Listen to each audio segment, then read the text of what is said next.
everyone's on a knife edge, and it's all by design. And that makes you wonder whether there is something to be said for the Illuminati, the cabal, whatever you want to call them, always knowing or using Donald Trump as a tool. Could it be that they're quite happy that he's in office right now? And could it be that they always knew he would end up in political office? Now, how can I say something like that? Well, this is where we start going into the good stuff. Because what if I was to tell you there's a connection between Donald Trump, Nikola Tesla, and Project Pegasus, the time travel project? Now, stick with me on this one, because after the break, we'll be joined by William Whitecrow, who right here on this network disclosed the fact and became a whistleblower on a par with Andy Bishago and everyone else that is disclosing information on the fact that the US government has long had access to temporal technology or quantum access technology. But let's go back to the time of Nikola Tesla, because this is where this strange connection for me begins. And I found an article today, and it's talking about the death of Nikola Tesla back in 1943 on January the 7th. And it says 2 days later, the Federal Bureau of Investigation ordered the alien property custodian to seize Tesla's belongings, even though Tesla was an American citizen.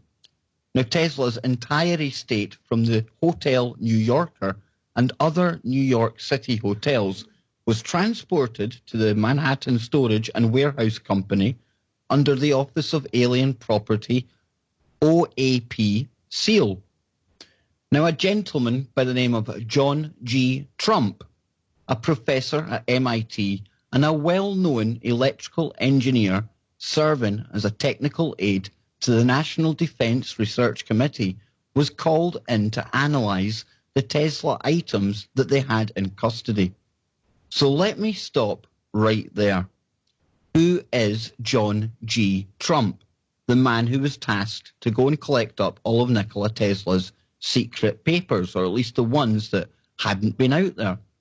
Well, it turns out that he just happens to be Donald Trump's father's brother.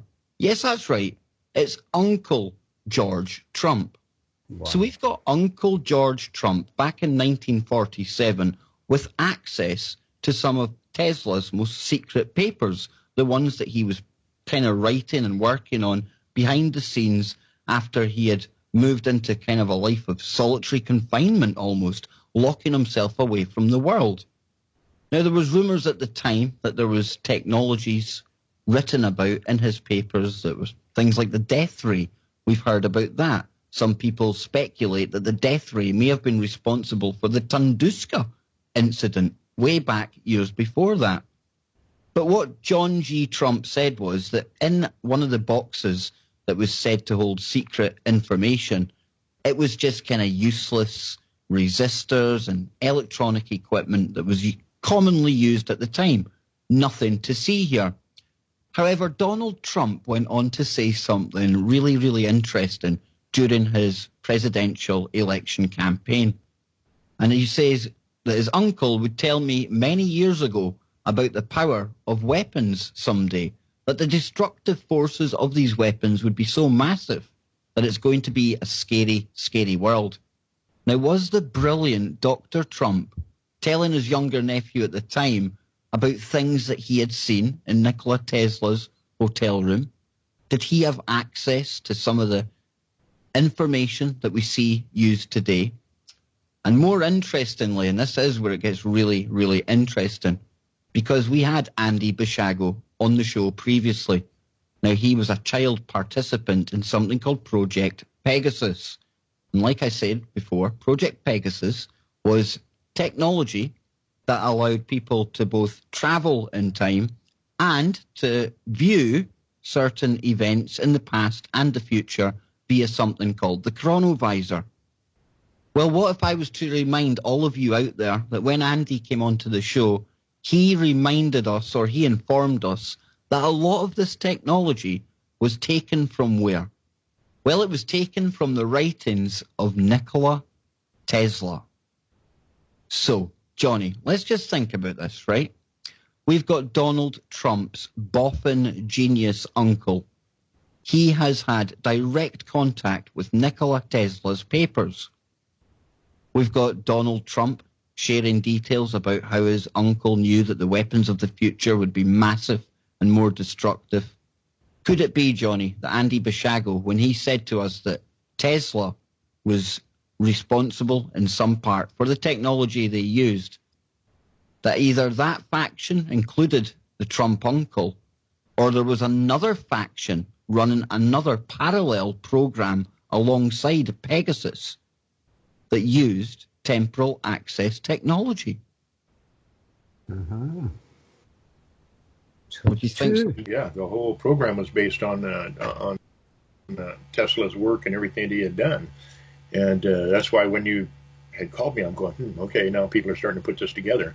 Because the whole time travel aspect of what's going on within the world right now, really, this is what it amounts to, was based on that. We ended up with other help from other sources, shall we say, off-world sources and everything, to take this technology and enhance it and get it to the point where it was usable, which is a fantastic thing. That proves many points here. But your point about Uncle George, as we like to call him, is very good.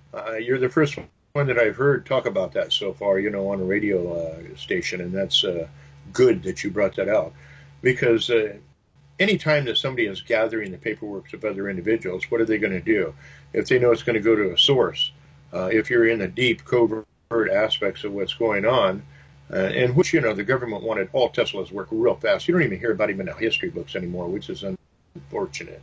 It needs to really be brought up because he's a father of everything. So, yeah, everything is based on that early technology, yeah. And, during the election campaign, there was a really epic, profound moment that we all scratched our head over. Now, that came in the fact that somebody had remembered that in episode number 243 of The Simpsons, it had actually predicted the election of Donald Trump. But it goes even further than that, because when you look at the episode, William, he's coming down an escalator, there's signs in the background, somebody drops the sign, picks it up. And then when you look at the actual real-life event, it almost matches the Simpsons scene frame by frame. Now, maybe it's just me, okay? But at the time, we all kind of questioned it. We talked about predictive programming. But when you start to see the connections to Project Pegasus and the fact that we know they were viewing future presidents, were they hiding something in plain sight here? Always do.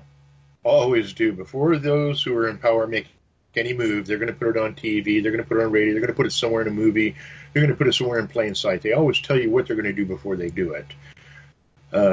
I knew Trump was going to be president actually before he even ran for president. That's why I did a lot of social experiments, pulling the Hillary and Trump, posting on both things and everything and watching people. It's really an interesting thing to be able to know what's going to happen and sit there and watch society and how they're going to react to what they perceive as something new happening. They always hide things in plain sight. They predicted, and that's not the only show that had turned around and had something like that on it. So, yeah, the timeline is being manipulated 100%. And Trump isn't there just by accident. So we've also got the Back to the Future 2 episode. They talked about the Cubs winning the World Series, Trump rising, exactly, things like that. So this is something that we have seen before. But here's my question to you then, William. Are they using Donald Trump? Does he know he's part of this game? Or is he the thorn in the side that a lot of people see him as? He's the thorn in the side that a lot of people see him as, meaning against the mainstream system. We knew that he was going to eventually be a president. That is for sure. There is no doubt about that. And he's doing a very good job of being a thorn. And by him being in office instead of Hillary, this was a timeline change. You know, people talk about the Mandela effect and everything. This literally changed timelines. Within 8 to 9 months, within a 12-month period, there was a high As a result of them trying to steer timelines, is it a psyop? Yeah. It's a 100% effect of time manipulation, for sure. It isn't just the cosmos coming together here and everything. You notice that all this type of stuff started within a certain period of time. And also within the Matrix and everything, they found out in 1947, I think it was, I'm not sure, that there's a computer code that is in everything that is and everything. So this shows that, you know, there's a heavy technological manipulation going on, period, just by that itself. So, yeah, we have some serious timeline manipulations going on right now. That is part of the reason why Trump got in office, and thank goodness that that aspect of what we might call a resistance kind of won over in that particular scenario, where it hasn't in past scenarios. Damn Mandela effects are absolutely everywhere. They still make me lose my mind when I come across one that does affect me. And, you know, people out there, I see them losing their minds all the time. But it's trying to explain to people that reality is absolutely nothing even comparable to anything you think it is. Isn't that right? Oh, no. Oh, no. Reality is far from our perception of reality. There's an aspect of humanity that knows what's going on.